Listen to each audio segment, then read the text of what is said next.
तो बच्चों को तो हमने इसीलिए गाड़ी में बंद कर दिया था कि बाहर नहीं निकलना। इस तरीके की धमकी भी देने लगे थे कि तुम अभी रोड पे ही चलोगे। ज़रूरी नहीं आगे बढ़ते बढ़ते ही चीज़ें ठीक होती हैं, कई बार पीछे हटने से भी चीज़ें बेहतर और अच्छी हो जाती हैं। तो अगर ऐसी सिचुएशन में हटना पड़े तो अच्छी बात है। हेलो एवरीवन, मैं अभी रेडी हो चुकी हूँ। टाइम अगर मैं आप लोगों को दिखाऊँ तो 11:30 हो चुके हैं। मैं अभी आपको दिखा देती हूँ, 1 मिनट। लाइट ऑन करते हैं, रुको।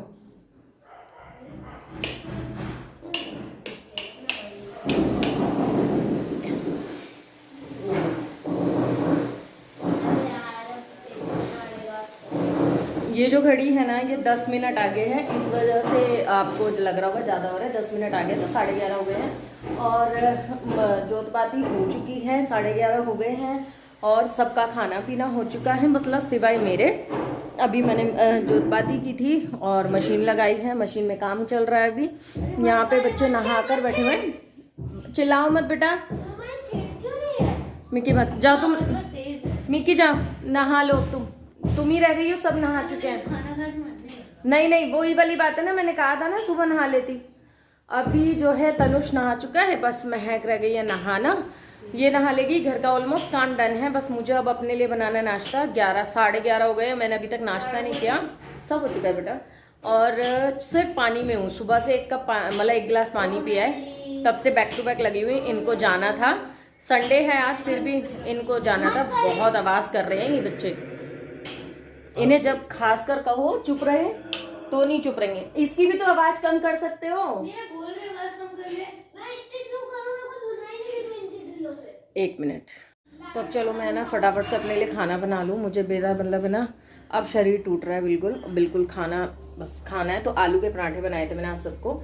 इनको जाना था, इनके लिए भी बनाए थे। तो यहाँ दूध भी आ चुका है, दूध उबल चुका है। अपने लिए बनाऊंगी चाय के साथ बनाऊंगी आलू के पराठे, आलू और प्याज ये मैंने कट करके रख रखी है। आलू की टिक्की जो है वो ये रही। इसमें मैंने लाल मिर्च नहीं डाली, ओनली हरी मिर्च है, धनिया है और अदरक है, अमचूर है, धनिया पाउडर है, ये सब है। ठीक है। आज मुझे इस वाले अपने पोट के लिए एक वो ऑर्डर करना है, ये वाला इस पॉट के लिए एक बाउल ऑर्डर करना है, क्योंकि जब हमने लिया था इसका ये बाउल नहीं था। यहाँ पे हमें लगाने वाले जो आए थे ना, उन्होंने ही हमें दिया था, पर अब इसका बाउल नहीं था। मिक्की बाहर क्या कर रही हो? नहीं, डॉग वॉग नहीं, अंदर आओ, जाके नहा कर आओ, फटाफट जाओ। तो चलिए फटाफट बनाती हूँ। अभी मशीन में 1 लाट हो चुका है। फटाफट से खाना बना के फिर मैं अपने कपड़े भी धुलने हैं, और उसी टाइम पे पता नहीं क्यों मेरे है ना अजीब से ही पैरों में और पेट में दर्द होना शुरू हुआ। मुझे लगा कि शायद थकावट से हो रहा है, कुछ हो रहा है। यहाँ पे मेरे होना शुरू हो गया था, बट फिर मैंने सोचा कि शायद भूख से हो रहा होगा। मैंने खाया नहीं है ना अभी तक, तो मैंने कहा चलो खाना खा लेती हूँ, उसके बाद मैं देखती हूँ क्या हुआ है क्या नहीं। कपड़े भी साथ साथ मेरे लग गए हैं, अलॉट्स होने वाले हैं, और साथ ही साथ अपने पराठे 2 बनाऊंगी और सारे साफ़ कर दूंगी। बच्चों को और इनको सबको खाना खिला चुकी हूँ। और यहाँ पर है ना, बस इतना ही कहना चाहूँगी कि पूरा वीडियो ज़रूर देखिएगा। आप लोगों के साथ में बहुत कुछ शेयर करना है, जो शायद मेरे साथ कुछ ऐसा इंसिडेंट हुए हैं जो मैं आप लोगों के साथ में शेयर करना चाहती हूँ। तो मे बी शायद आप लोग भी समझेंगे और शायद आप लोग भी इस चीज़ पे ध्यान देंगे। ऐसी सिचुएशन कभी भी कहीं भी आ सकती है। तो बस मैं तो यही कहना चाहूँगी कि अगर ऐसी सिचुएशन आए तो आपको क्या करना चाहिए क्या नहीं। सो आप व्लॉग में बने रहिएगा, आगे मैं आप लोगों को सब कुछ बताती हूँ। साथ ही साथ खाना बनाने के साथ साथ मैंने अपनी गैस और यहाँ पे स्लेब भी अच्छे से साफ़ कर रही हूँ, जिससे मुझे बाद में दूसरा काम और करने का टाइम मिल जाए। क्योंकि जब रसोई फैली फैली नज़र आती है ना, फिर बहुत बुरा लगता है। सुबह बर्तन जितने हो सके थे मांज लिए थे, और अभी थोड़े से हैं, उनको मैं बाद में मांजूँगी। अभी चल लेते हैं नाश्ता करने। देखिए ये रखे मेरे पार्सल्स, अभी और आने हैं तो ये रखे पार्सल। इनको बस यहाँ पे बच्चों को थोड़ा एक्साइटमेंट होती है, तो उनको मैंने दिखा दिए हैं। फिर अभी हॉल शूट करेंगे, तब मैं आप लोगों के साथ भी शेयर करूँगी। और आप लोगों को प्रोडक्ट हमेशा मैं सस्ते ही लेकर आती हूँ, तो ज़रूर देखिएगा। तो ये नेक्स्ट डे है, और वो व्लॉग मेरा वहीं पे छूट गया था, बिकॉज मेरी थोड़ी सी तबीयत ख़राब हो गई थी एकदम से मेरे पेट में ना, और मेरे ये स्लैग में बहुत पेन हो रहा था। तो मुझे लगा शायद बीपी की शिकायत हो गई है, शायद एवं ही दर्द हो रहा है। मैं थोड़ी देर लेट गई, फिर नींद लग गई, फिर कपड़े थे वो सब किया, मतलब मेरे थोड़ी सी तबीयत ठीक नहीं थी, तो मैंने वो व्लॉग कंटिन्यू नहीं किया। जैसे कि मैंने लास्ट व्लॉग में आप लोगों के साथ में बोला था कि हम ओमकारेश्वर से आ रहे थे, तो हमारे साथ कुछ ऐसा हुआ जो नहीं होना चाहिए था और आप लोगों को भी मैं अवेयर कर दूं, तो वो मैं आज बताने आई थी। मैंने सोचा कि चलो आपको बता दो, और बताना भी ज़रूरी है क्योंकि ऐसी ऐसी चीज़ें हम लोग कभी ना कभी कर देते हैं। फैमिली के साथ जाते हैं, जो ऐसे भी जाते हैं, अकेले जाते हैं, फैमिली के साथ जाते हैं, पर ऐसी सिचुएशन कहीं ना कहीं कभी ना कभी आ ही जाती है। तो मैं आप लोगों के साथ में वो जो इंसिडेंट था वो मैं शेयर करना चाह रही थी। तो चलिए स्टार्ट करती हूँ। हम लोग जब ओमकारेश्वर से आ रहे थे, हम लोगों को लगी थी भूख, तो हमने है ना, मतलब काफ़ी दूर हम निकल चुके थे। आई थिंक हमने 2 घंटे का रास्ता कवर कर लिया था और उसके बाद हमें भूख लगी थी। और हमें ना इंदौर नियरेस्ट था, ज़्यादा दूर नहीं था, होगा ये आधा पौना घंटा रह गया हो, मे बी 1 घंटा लगा के चलो कि इंदौर आने के लिए हमारे पास 1 घंटा था। तो हम बीच में रुक गए क्योंकि रहा नहीं जा रहा था, भूख लग रही थी बहुत तेज़ से। तो हम लोग रुके एक होटल पे। ये उतरते के साथ ही वॉशरूम चले गए थे और हम बस उतर ही रहे थे कार पे से। और मेरी सिस्टर के हस्बैंड थे, वो भी आगे थे, तो वो भी उतर रहे थे। पहले लाली उतरी, मतलब मेरी सिस्टर उतरी। मैं 1 मिनट फ़ोन रख देती हूँ। तो पहले तो लाली उतरी थी और जैसे हाँ ऐसे हम करके उतरे ना, तो मैंने ना बेटे, छोटे वाला जो बेटा है उनका, तो उनका हाथ पकड़ा हुआ था और मैं उतरी। हम वेट कर रहे थे। महक शायद शूज़ पहन रही थी अंदर बैठ के, तो हमने गेट बंद नहीं किया था, जस्ट हम उतरे ही थे। और उधर से आगे वाली सीट पे से मतलब उनके हस्बैंड उतर रहे थे और ये तो फटाफट से वॉशरूम चले गए थे। इतने ही हमारे पास में भी एक और गाड़ी आके रुकती है और वो बहुत इतनी स्पीड से वो गाड़ी आती है, इतनी स्पीड से कि हम घबरा गए। और जिस तरीके से उसने मतलब उस स्पीड से लेके आ रहा था, तो हम घबरा गए थे कि एक तो रात हो रही थी काफ़ी, रात के टाइम पे ज़्यादातर सब पी के ड्रिंक करके निकलते हैं, तो मोस्टली ऐसे ही डाउट रहता है। तो हम घबरा गए क्योंकि बच्चा हाथ में था। तो मैंने लाली को और छोटे वाले को ऐसे पकड़ के खींचा इधर, तो मेरे मुंह से बस सीधा यही निकला, बेवकूफ़ कहीं के, ऐसे करके निकला कि बेवकूफ़ है क्या। कॉमन सी बात है, जब ऐसा कुछ इंसिडेंट होता है हमारे मुंह से कुछ ना कुछ निकल ही जाता है। तो वैसे वो गाड़ी हमारे से इतनी दूर पे आके मतलब उसने गाड़ी लगाई, पर उसने जिस तरीके से मोड़ी थी ना, तो मतलब हमारी खुद की सांसें रुक गई थी। वो ऐसे करके लेके आया, तो अगर वो ऐसे करके नहीं मोड़ता ना, तो ऐसा लग रहा था कि वो हम पे ही चढ़ा देगा। तो हमें बहुत ज़्यादा एकदम से गुस्सा आया, हमने बोल दिया इस तरीके से। उस बंदे ने गाड़ी रोकी और काफ़ी एजेड था, आप ये लगा लीजिए कि होगा आराम से 40 साल का, 40 45 50 तक का होगा बंदा, 50 तक का होगा। और 50 55 भी हो, क्या पता, मुझे नहीं लगता, पर वो बुजुर्ग था। पर हाँ हट्टा कट्टा था, पर बुजुर्ग था। उसके साथ 2 लेडीजें भी थी, 3 लेडीज थे आई थिंक, और एक लड़का भी था जो हम हमारी उम्र का हिसाब था, शायद शादीशुदा था, अनमैरिड था, वो मुझे नहीं पता, वैसा था। तो एकदम से वो बुजुर्ग निकलते बोला कि बेवकूफ़ किसको बोली, ऐसे करके बोला। तो फिर मेरी सिस्टर के हस्बैंड ने, उन्होंने कहा कि आपको बोले, तो कह रहे कैसे बोला, मतलब तुम लोगों ने इस तरीके। तो उन्होंने कहा कि ये तरीका था आपका गाड़ी को पार्क करने का। हाँ बच्चा था हाथ करके, अगर आपसे ढंग से गाड़ी नहीं लगती, इनबैलेंस हो जाता, कुछ हो जाता, तो बच्चे को लग जाती, हमें लग जाती।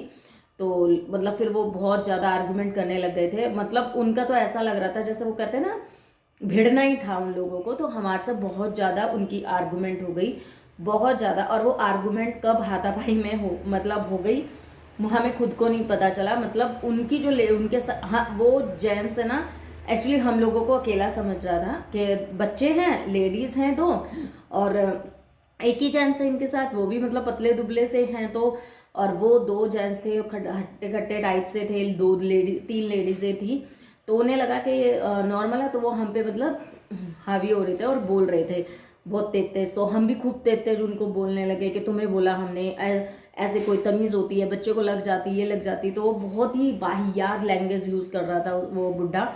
मैं तो बुढ़ा ही बोलूँगी, अब किसी को बुरा लगे नहीं था, वो बहुत निकम्मा था और बहुत मतलब बहुत, वो एक तरफा भी नहीं है देख रहा था कि तुम लेडीज़ से बात कर रहे हो। और उनकी लेडीज़ें भी बकवासबाजी ज़्यादा कर रही थी, और वो तो मुंह से बात ही नहीं कर रही थी, वो बस हाथ पैर चला रही थी। मतलब कोई मतलब नहीं था हाथ पैर चलाने का, कोई फालतू। अब पता नहीं क्यों ये चीज़ मुझे बाद में रियलाइज़ हुई, इवन मेरे हस्बैंड ने मुझे रियलाइज़ कराया। जैसे मेरी सिस्टर का तो थोड़ा दिमाग चल गया, उसने तो अपनी है ना दुपट्टे को है ना जस्ट ऐसे फ्री ले रखा था, उसने ऐसे ऐसे करके अपना दुपट्टा अपने गले में लपेटा। और मैं तो साड़ी पहनी थी, मैंने साड़ी को इस तरीके से ठूसा, क्योंकि जब जिस तरीके से वो बदतमीजी कर रहे थे तो मैं भी अपने फॉर्म में आ गई थी। और हमने भी खूब मतलब आर्गुमेंट करी। तो उसने मेरा है ना 2-3 बार इस तरीके से पकड़ा, जैसे पहले एकदम ऐसे उसने हाथ ऐसे किया तो हाथ मेरी गर्दन पे तक आया नहीं, मैंने वहीं के वहीं उसका हाथ पकड़ के मैंने कहा हाथ नहीं लगाना, मैंने कहा हाथ से बात मत करना, मुंह से बात करो जो करनी है। तब मैंने उसका हाथ रोक लिया था। तो मुझे नहीं पता था उसका इंटेंशन क्या था क्या नहीं। नेक्स्ट टाइम फिर बात इधर हो रही है, वो औरत बीच में से हाथ निकाल निकाल के मतलब कर रही है, मतलब वो खींचा खाची कर रही है। तो मैंने उसको 2 बार हाथ रोका, तीसरी बार उसने ऐसे करके पकड़ा तो मेरी साड़ी पकड़ में आ गई। यहीं से पकड़े थी इवन, मुझे बस ये समझ में नहीं आया। तो ऐसे साड़ी पकड़ में आई, फिर तो बस मेरा दिमाग घूम गया। फिर मैंने भी बहुत कुछ बोला। फिर मेरे इसी बीच में हस्बैंड आ चुके थे, और जब वो हस्बैंड के साथ थोड़े वो नॉर्मल हुए, क्योंकि थोड़े से लगते हैं हस्बैंड मेरे थोड़े लंबे चौड़े से, और उनकी बातों में थोड़ा सा वो होता है ना बोलने का एक ताव आ जाता है। तो उनको देख के थोड़ा सा ठंडे हुए, बट फिर वो दोबारा से हाइपर होना शुरू हुए। तो फिर हस्बैंड ने काबू कर लिया था उन्हें। हमने भी खूब सच में गालियां दी, खूब दिया हमने, जो हमारे मुंह में आया हमने वो बका, और हमने खूब बोला उनको। और बच्चों को हमने कर दिया था गाड़ी में बंद, और क्योंकि दिल घबरा रहा था इस चीज़ का, क्योंकि बच्चे थे। और बाद में हमें रियलाइज़ हुआ कि वो लेडीज़ें, हम आर्गूमेंट कर रहे हैं सब कर रहे हैं, वो लेडीज़ें घूम के हमारे बच्चों को नुकसान करने की कोशिश कर रहे थे। क्योंकि छोटा वाला जो था वो रोने लग गया था लड़ाई देख के, तो उसका पैर था बीच में गाड़ी के दरवाजे के बीच में, और वो जबरदस्ती उस दरवाजे को बंद करने लग रही थी। तो मेरी बेटी थी, उसने मतलब चिल्ला के बोला कि आंटी पैर है बीच में, पैर है बीच में। तो जब जाके शायद मेरी बहन ने देख लिया, तो बच्चों को हमने अंदर बंद कर दिया था। तो मतलब ऐसा फील हो रहा था कि बहुत बड़ा वाला कांड होने वाला है, और हो जाता। बहुत आर्गुमेंट हुई हमारी, हाथापाई ये लगा लो कि हमने ही नहीं की, बस अगर हम भी उनके मुताबिक हाथापाई पे आ जाते, जिस तरीके से वो हाथ रोक रही थी, थोड़ी सी हम लोगों ने समझदारी दिखाई, क्योंकि रात का टाइम था, बच्चे थे साथ में, ज़्यादा बड़ी बात हो जाती तो कुछ भी हो सकता था। तो बच्चों को तो हमने इसीलिए गाड़ी में बंद कर दिया था कि बाहर नहीं निकलना। और इतना मतलब इतनी आर्गुमेंट हो गई थी। और एक बात ये भी है कि कभी भी कहीं भी ऐसी जगह पे आप लोग जाओ, कभी भी बाहर जाओ, कभी ऐसा आर्गुमेंट हो ना, तो प्लीज़ उधर से निकल लो जल्दी से, क्योंकि कुछ नहीं पता। क्योंकि वो इस तरीके की धमकी भी देने लगे थे कि तुम अभी रोड पे ही चलोगे, इस तरीके की धमकी भी देने लग गए थे। वो तो हम दिल्ली वाले हैं यार, ऐसी धमकियों से डरते वरते नहीं हैं। बट पता है क्या, आज का टाइम ऐसा है, कुछ भी हो जाए, कुछ नहीं पता चलता। पर मैं तो यही कहूँगी, फैमिली में अगर आप जाते हो ना, तो किसी से भी आर्गुमेंट करो मत, क्योंकि बच्चे आपके साथ होते हैं। मैंने भी यही बात में रियलाइज़ किया कि नहीं करना चाहिए था, बट इतनी बड़ी कोई बात बोली भी नहीं थी, जिस तरीके वो वैसे ही थे। बाद में हस्बैंड ने बोला कि तेरे गले में मंगलसूत्र है क्या? मैंने कहा हाँ है। तो तब रियलाइज़ हुआ कि वो लेडी बार बार मंगलसूत्र को ही खींचने की ट्राई कर रही थी।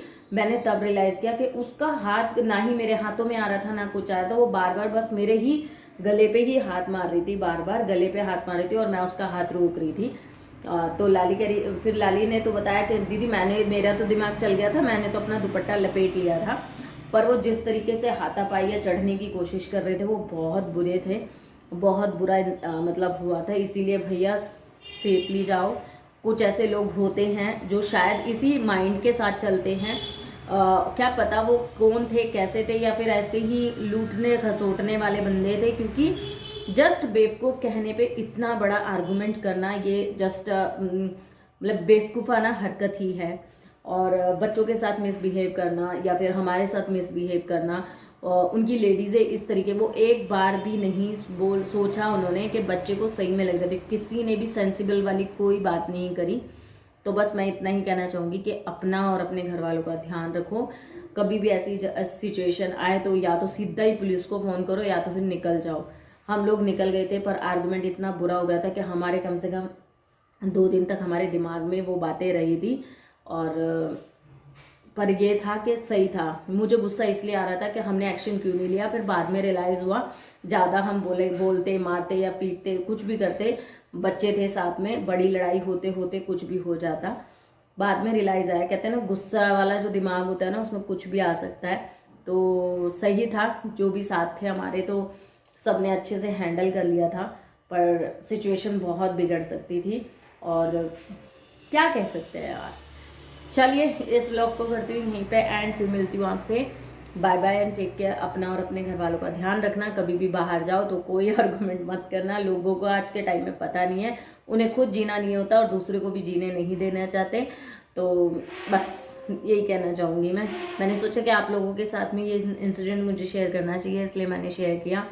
मे बी कुछ आपको लगे, और अगर आप किसी के साथ ऐसा कुछ हुआ है कभी तो मेरे साथ शेयर जरूर करना। फिर मिलूंगे आपसे, और दूसरे चैनल पे एक और साड़ी हॉल आने वाला है, ब्लाउज का कलेक्शन भी आने वाला है। तो आप मेरे उस देहरादून ब्लॉगर चैनल को सब्सक्राइब कर लेना, उस पर अब बहुत अच्छे अच्छे रिव्यू आने वाले हैं। बहुत सारे पार्सल आ चुके हैं, फटाफट से उनके रिव्यू करूंगी, फिर मैं और ऑर्डर भी करने वाली हूँ। ठीक है, अगर कुछ और नया आपको कराना तो मुझे कमेंट करके जरूर बताना। Bye bye.